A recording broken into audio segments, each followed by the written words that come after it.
Right, ladies and gentlemen, welcome back to the Joey Knight Boxing Channel. Welcome to my guest today, my good friend Brian, the true Geordie. Brian, what's happening, mate? I'm looking forward to this, mate. It's the day after the weekend before, and the weekend before was a good one. It's one that I'm still feeling the effects of because I made. Can I just say, after this fight, right? He came to us with a pint. It looked like one of those massive popcorn. Like it was that size. It wasn't just any pint, my friend. It was a mega pint. It was a mega pint. It was a mega pint. Yeah, I was on the mega pints. Yeah, I know. I was like a little kid because I was drinking it like this and taking big slurps, like looking like yeah. So obviously, this weekend I made what feels like a long-awaited debut on Misfits Boxing. Actually, you know, once the wheels were in motion, it wasn't that long-awaited. But in this video, we are going to sit down. It's the first time of us watching this back, isn't it? We're going to sit down and watch through the fight. I remember being in the tunnel and I could see the arena, and I thought it would be more empty than it was at the time because I was prelims. I was first fight of the night, so.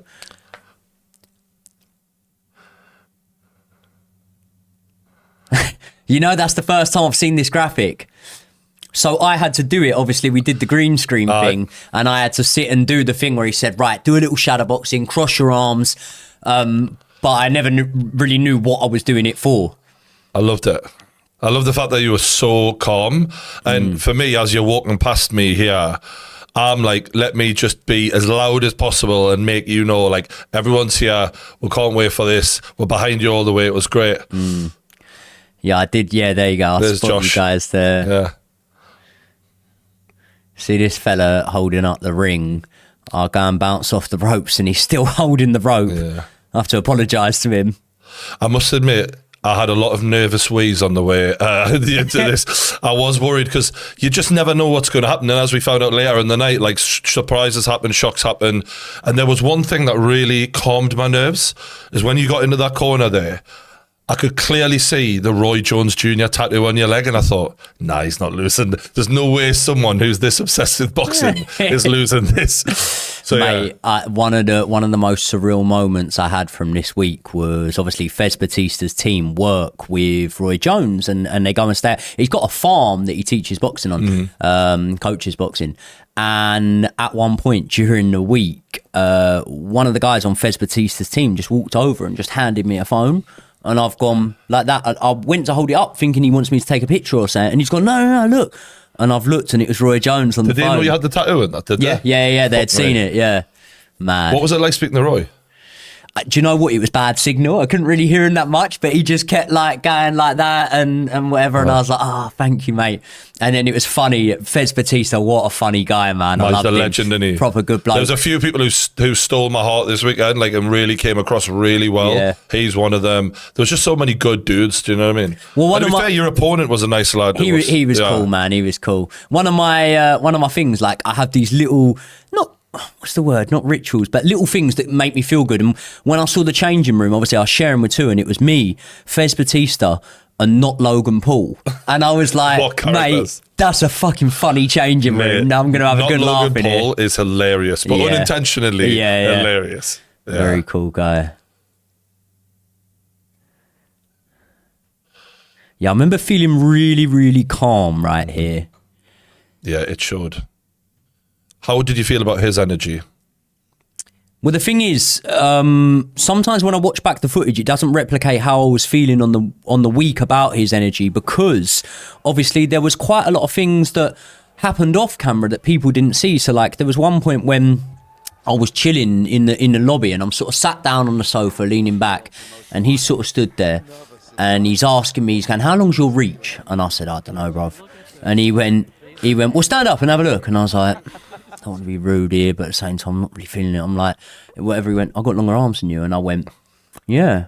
And he went, "It means I can box you on the back foot as well if I want." And I sort of like thought, I don't know what he's going on about. I sat back down.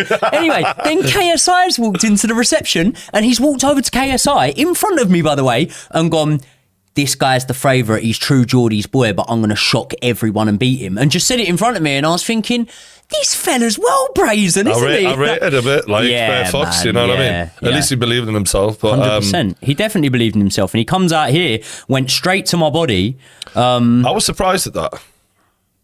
Yeah, I sort of felt like he was going to go for it a little bit more. Your judgment of distance and footwork was just evident from the get-go, mate.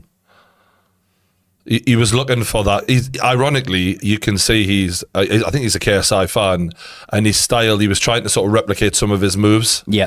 With the way he throws everything behind that overhand. Tell you the main thing, haven't even mentioned so far, we thought he was a southpaw originally, didn't we? He's come out orthodox. I had a word with him in the reception. I remember saying, he said to me, he said, so what do you think I am? Do you think I'm a southpaw or orthodox? I said, I don't really care, bruv. And he went, no, but what do you think? And I went, I think you're better as an orthodox fighter. I saw you on the pads. I said, you don't turn your hips well from southpaw. And then I was thinking, should I be telling him this? Like, so he sort of turned southpaw now. And actually, not that I'm landing much, but actually what I'm doing looks a little bit more natural now he's gone southpaw, because you've got to remember, I've spent the whole camp preparing for a southpaw. So now my footwork is a little bit more switched on when he went to southpaw. But around this time, I remember sort of thinking, do you know what? You're better than I thought you were going to be. I agree with you. Yeah, his fighting brain isn't bad at all for a kid who's still learning, obviously, and hasn't had a fight like this. No, you can see he lives in the gym, like. Yeah, I think he's nice. Definitely got the potential. Yeah, I was definitely going loud in the crowd for that one. Now that's again the thing that he was trying to do to me at the start, was just setting it up with a jab to the body, to the body, come over the top. And I've been telling you in the build-up that was the shot that was going to end the fight. Yeah. I remember saying to you, it'll be that jab to the body, right hook over the top. I felt like you were allowing him to just throw his biggest shots and getting well out the way, and letting him just drain the energy without having any results from it. Well, I wanted to... I was under no illusions that in a firefight, it might not... I might be giving him too much of a chance early on. There's no point in gambling. Here it comes. What a shot. Yeah. You're feeling that, right? Yeah.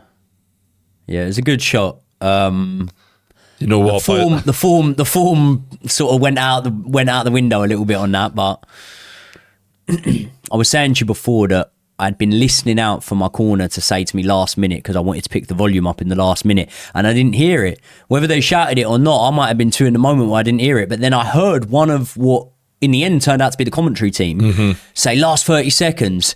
And as soon as I heard it, I thought, right, say it big now. I need to say it big now in this last 30 seconds. Because actually, do you know what? If not too much had happened in that round, I don't think you're scoring it to most wanted, but I think you could score it an even round, maybe if... Yeah, you just needed to put this decisive moment there, didn't you? It was funny because everyone's fans were all scattered around, so he had fans right next to me. Yes. And I'm going mental. And I'm bursting the eardrum of these poor fuckers, but I didn't care, man. I was like, I'm letting everyone know who the fuck the boy is. Yeah, it's good, man. I'll tell you one thing I do remember, though. I remember saying to my corner now, he's not that hurt. Yeah. Like, there would have been no point in me going for a finish against him right here. You recovered quite well, actually. I agree with you. This is when you're talking to me here. You're looking at... I'm pretty sure you were looking at her. Because there's a point where you go, I'm going to crank it up now. Yeah, that's after the second. I'm feeling very, very relaxed now, very calm. Yeah. Because I've got that certainty now of going, right, got the distance. I know. See, this is funny. Follows me around. This really made everyone laugh, when you start rubbing the back of his head. It looked like you were like tucking him in. Yeah, the ref was getting annoyed. But I was behind that, so it looked even funnier from my angle. I was like, fuck me, he's hilarious. And then you go, oh, sorry, mate. Yeah. Oh, nice stinging shot, that. Yes. They were quick hands. Having that certainty of knowing that you've hurt your man, dropped your man and hurt him. I think he caught you with a little shot on the way. Yeah, he did. He did catch me with a short right hand there. it's a good feeling knowing that you haven't landed a haymaker on someone and you've put them down. Yeah. So it makes you then think, okay, bide your time. You can see that his energy levels are draining rapidly now. This is the point where you're letting him he's giving a bit, but there's not much behind anything now. Yeah. This is where you know you're onto a winner here. Like, yeah, the feet are sharpening up now as well. I've been in there a little while. The feet are sharpening up a bit. oh, beautiful. Now, when I've done that turn, I've noticed that his lead arm was low down. I saw, and I didn't capitalise on it, and I thought, hold on, let me go for it again. Bang. I would have stopped it, if I'm honest with you. I think that was Well, enough. this is the thing. You see the way I turn away there, yeah? Looks like I'm showboating. That's not showboating. That's not showboating. That was a looking down of like, you could maybe stop that. Yeah, it was the fact that he was so discombobulated from the second shot. Like, his eyes rolled back, his feet stiffened up. You could see he didn't... In a way, mate, it was worse than the knockdown. Yeah, that was more humiliating. Like, in terms of like, it's so rare that you see this in Misfits boxing level. I've never seen anyone showboating style on Misfits. I think we've seen a little bit from Salt Pappy, but no one's ever shown anything like this. And people can point to the level of competition and say, well, you're in there with a guy who's still, at the beginning of his journey, he's been boxing a little while, he's done MMA, but, he's not on the level of you. Even still, we've had loads of mismatches and no one's ever done this. So the point is I'd never seen anything like this on Misfits, and I was very impressed. And I was saying to you, like, time is the best storyteller. So once you've seen me in there with these, with the guys that are rated very highly, it might not. See, I'm talking to you again here. Yep. I think I'm saying to you there that he might not come back out. No, I was agreeing. I was saying no way that they let him back out. And to be fair, like, the kid has got heart. That, like, he didn't quit. He didn't want to quit. Fuck me, you didn't know where the hell you were there, didn't you? Now you say now you don't. The kid has got heart, and he wasn't going to quit, which I do respect. But I think if I'd have been in the corner, I would have said, we're not winning this. No. Do you know what I mean? Why do we need him to go out there and get even more hurt when he's done enough? Do you know what? You look at him there, he looks fairly fresh. I know, that's what I thought. He's got a fucking hard skull. Yeah, you know what I mean? Yeah, I think he'd be in good fights. So I was saying before, when all's said and done, and I've fought a lot of these top guys, right, you'll see that I'll do this stuff to all of them boys. It just might not be as consistent, and there's no doubt that I'm going to take a few shots in the process. But I still think I can. I think time will do him a lot of favours, because, as you well know, people are giving him shit right now, even though he was the only one out of three other guys who were offered the fight, who all had more experience than him, who had the balls to take the fight. So I think in the long term, and I had a little word with him, no one will even. It's like when Darren Till lost to Dricus du Plessis in the UFC. Everyone's like, oh. And now Dricus du Plessis is the champion. Everyone's like, actually, that was a pretty good fucking effort from him. Do you know what I mean? I actually, risk of sounding egotistical, I did say that to him after. I said to him, by the way, mate, when all's said and done, I said, this won't reflect that badly on you, because I'm going to go on and beat everyone. Yeah, see, I think I had said to my corner, I'm going to box him for another round. And then look for a finish in the fourth. But actually, when I look at the way I'm throwing shots, I don't think even I believe that. It looks like I'm sort of looking for a finish now. I was happy to get the ring time in, though, that I did. And even here, he's still trying to look for that looping right hand. Yeah, he's still trying to hit you big time. And that's why I find it too hard. Listen, a fighter's mentality is a very rare thing to find in people, but one of the reasons I do find it hard to feel bad is it is him or you in there. Oh, absolutely, mate. There's no friends in here, like, not until the end of the bell.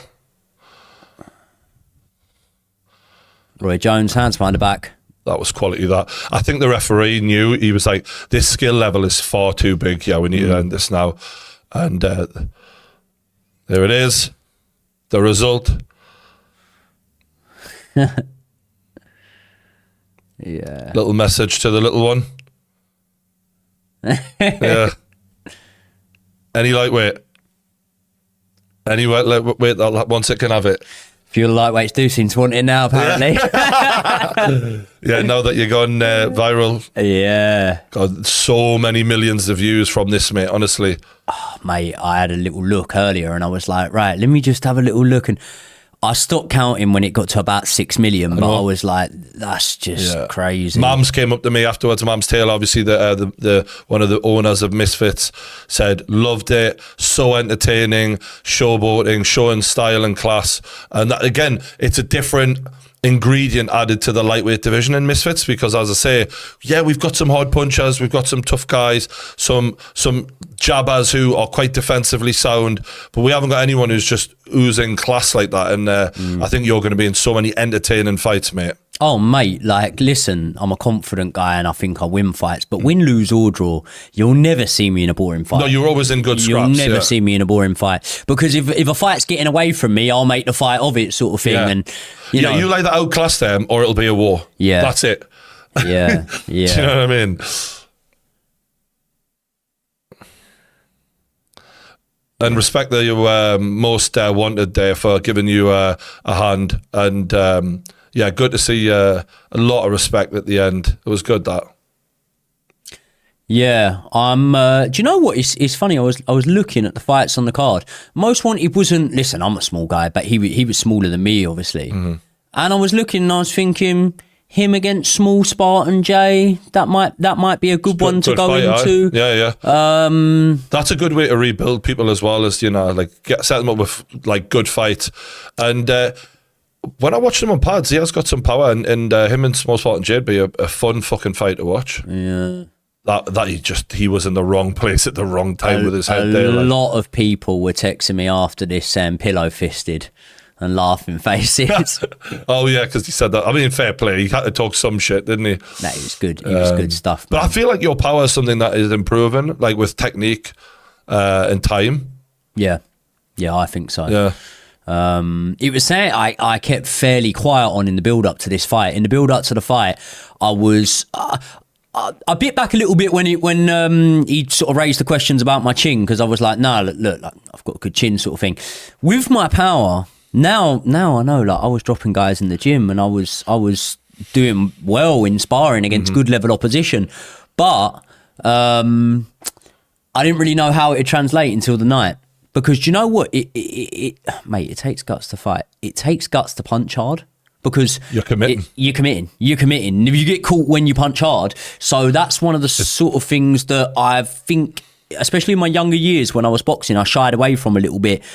I wouldn't sit down on my shots at all, because I'd be too much like, no, I'm winning the rounds, don't get greedy, don't whatever. Whereas now I think, growing older, it's made me understand a little bit more as well. Yeah, you know, skills pay the bills and it's beautiful to see it when you can, but also this is influencer boxing. You're catering for a different audience. You've got to entertain, right? You really need to entertain, because I'm sorry, but you know, there's other fighters in my weight division who I just look at and I think, yeah, you're good fighters, but you're not that entertaining. One of the reasons why I call for Dean the Great straight away. Dean the Great, one of the reasons I call for him is because I find him entertaining. Yeah, he's a good fighter look to at him watch. fight. Dean the Great, Fox the G, these guys are real entertaining fighters that I think, yeah, man, but other fighters in the division, I think, yeah, you know, you're good and skills do pay the bills, but ultimately maybe you're better off down the pro or the amateur route. And that's one thing I would like to say before we wrap this up. I do need to set the record straight ever so slightly, because it's never a good thing to read the comments a lot of the time, because you'll find out stuff you never knew about yourself, obviously isn't true. But I can't relate. I need to put it on the record now. I've never had an amateur boxing fight. I've never had a professional boxing fight. I trust people with my sense of humour a lot of the time, and we were doing a face-off, and I knew that Most Wanted didn't really know how many fights I had had. I'd heard him once say I'd had 4 fights. I'd heard him once say I'd had 8 fights, and the truth is I'd had 8 outside the league, right?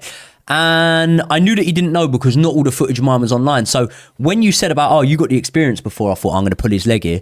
And I went, yeah, well, you know, obviously I had 324 amateur fights and that all went well and whatever. Now you're laughing, But some people, especially like Misfits, there's a lot of Americans watching and stuff like that. Don't get a lot of guys don't understand that dry sense of humour. So I just thought this guy's making himself out like these Alexander Usyk over here. You know what I mean? Yeah.